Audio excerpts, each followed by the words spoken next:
It was invoked to explain the ability of the apparently wave-based light to propagate through empty space, something that waves should not be able to do. The concept was the topic of considerable debate throughout its history, as it required the existence of an invisible and infinite material with no interaction with physical objects. By the late 1800s, the existence of the ether was being questioned, although there was no physical theory to replace it. The negative outcome of the Michelson-Morley experiment suggested that the ether was non-existent. This led to considerable theoretical work to explain the propagation of light without an ether. A major breakthrough was the theory of relativity, which could explain why the MMX failed to see ether, but was more broadly interpreted to suggest that it wasn't needed. MMX, along with the blackbody radiator and photoelectric effect, were key experiments in the development of modern physics, which includes both relativity and quantum theory, the latter of which explains the apparent wave-like nature of light.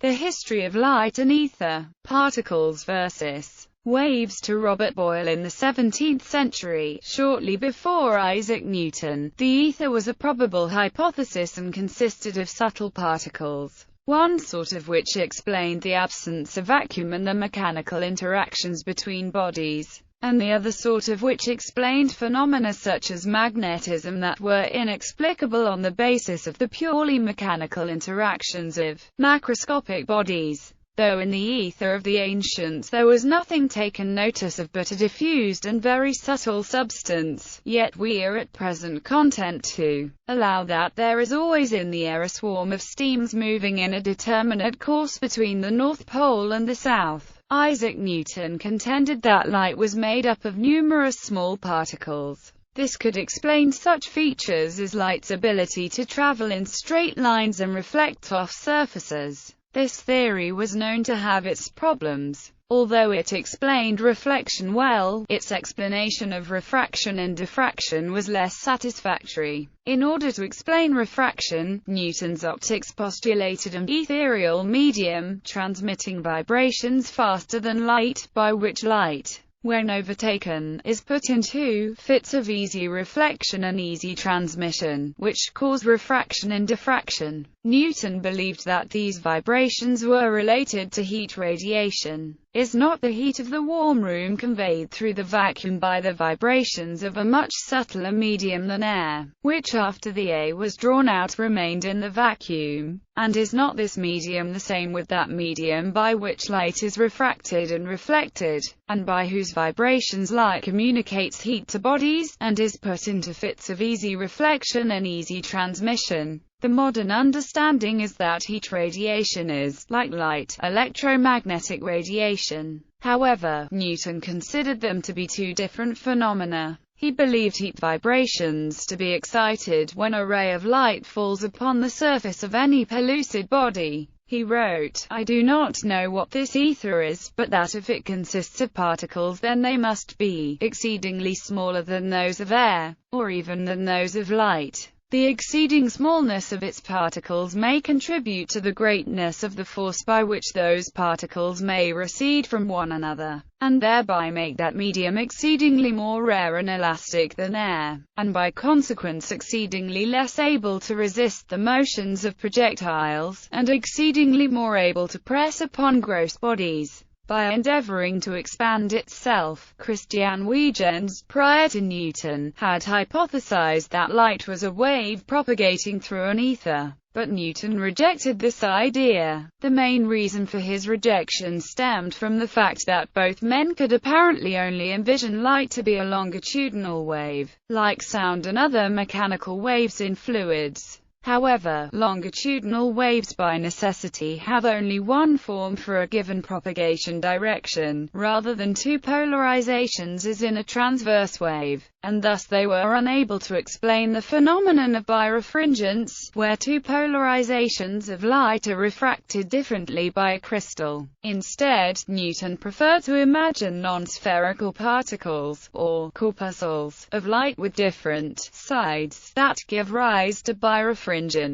A further reason why Newton rejected light as waves in a medium was because such a medium would have to extend everywhere in space, and would thereby disturb and retard the motions of those great bodies, and thus, as it, light's medium, is of no use, and hinders the operation of nature, and makes her languish, so there is no evidence for its existence, and therefore it ought to be rejected. Bradley suggests particles. In 1720, James Bradley carried out a series of experiments attempting to measure stellar parallax by taking measurements of stars at different times of the year. As the Earth moves around the Sun, the apparent angle to a given distant spot changes, and by measuring those angles the distance to the star can be calculated based on the known orbital circumference of the Earth around the Sun. He failed to detect any parallax, thereby placing a lower limit on the distance to stars. During these experiments he also discovered a similar effect. The apparent positions of the stars did change over the year, but not as expected. Instead of the apparent angle being maximized when the Earth was at either end of its orbit with respect to the star, the angle was maximized when the Earth was at its fastest sideways velocity with respect to the star. This interesting effect is now known as stellar aberration. Bradley explained this effect in the context of Newton's corpuscular theory of light, by showing that the aberration angle was given by simple vector addition of the Earth's orbital velocity and the velocity of the corpuscles of light. Just as vertically falling raindrops strike a moving object at an angle. Knowing the Earth's velocity and the aberration angle, this enabled him to estimate the speed of light. To explain stellar aberration in the context of an ether-based theory of light was regarded as more problematic, as the aberration relied on relative velocities, and the measured velocity was dependent on the motion of the Earth. The ether had to be remaining stationary with respect to the star as the Earth moved through it.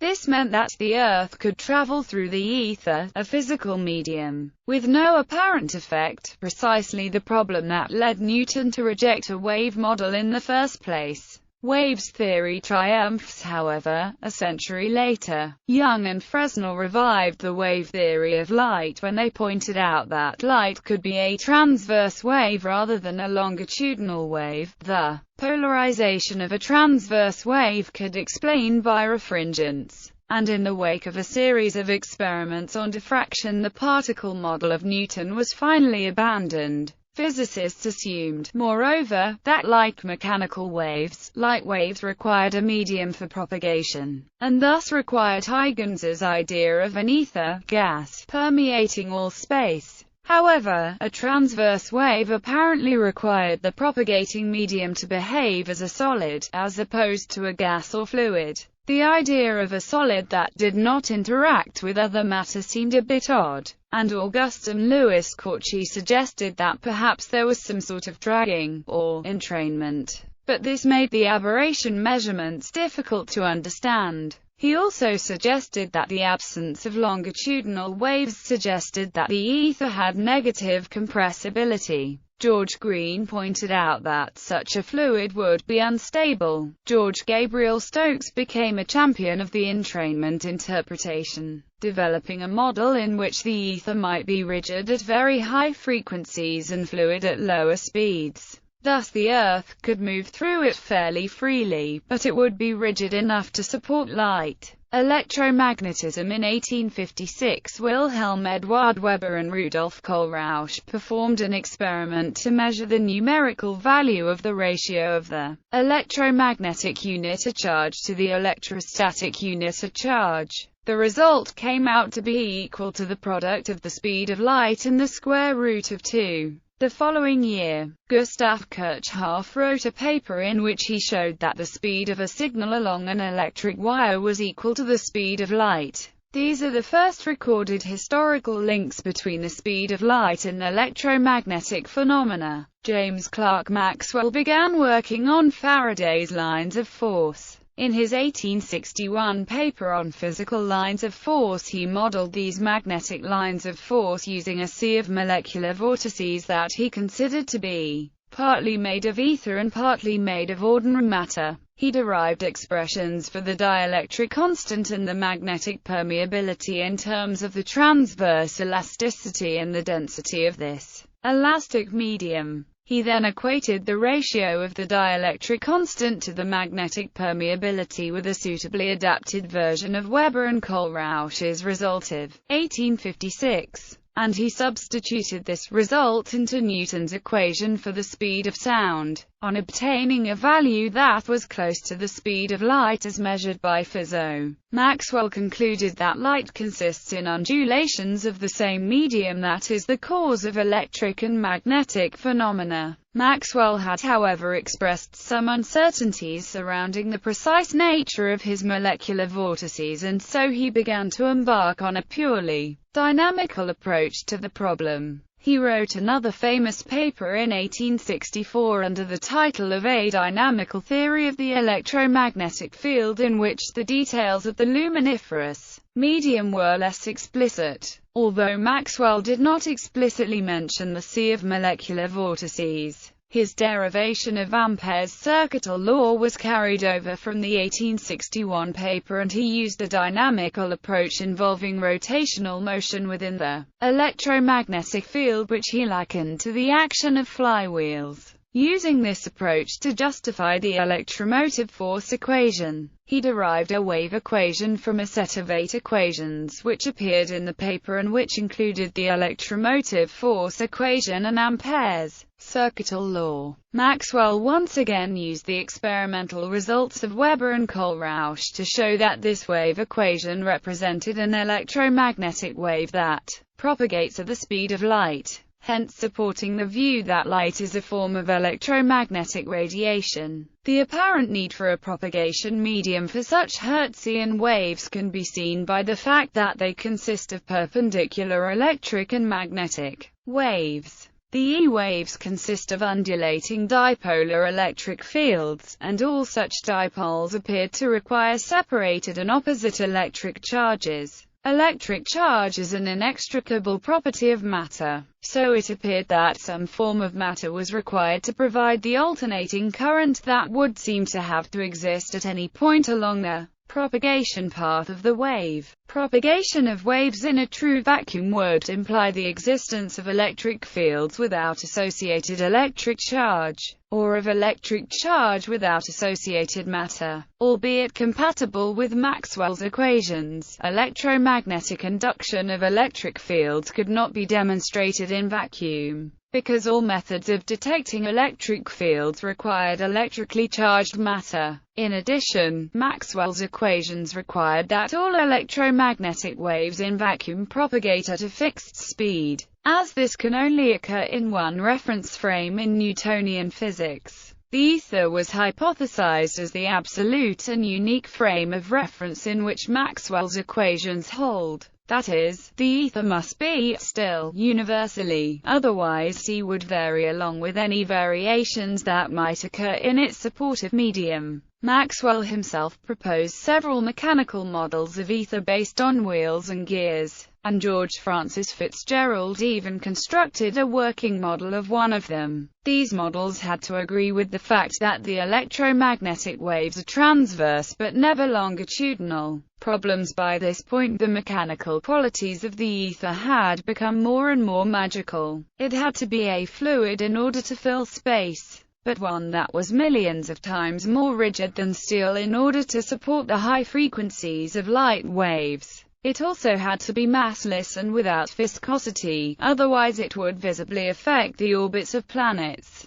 Additionally, it appeared it had to be completely transparent, non-dispersive, incompressible, and continuous at a very small scale. Maxwell wrote in Encyclopaedia Britannica, "Ethers were invented for the planets to swim in, to constitute electric atmospheres and magnetic effluvia, to convey sensations from one part of our bodies to another, and so on, until all space had been filled 3 or 4 times over with ethers. The only ether which has survived is that which was invented by Huygens to explain the propagation of light." Contemporary scientists were aware of the problems But ether theory was so entrenched in physical law by this point that it was simply assumed to exist. In 1908, Oliver Lodge gave a speech on behalf of Lord Rayleigh to the Royal Institution on this topic, in which he outlined its physical properties, and then attempted to offer reasons why they were not impossible. Nevertheless, he was also aware of the criticisms, and quoted Lord Salisbury as saying that ether is little more than a nominative case of the verb to undulate. Others criticized it as an English invention, although Rayleigh jokingly stated it was actually an invention of the Royal Institution.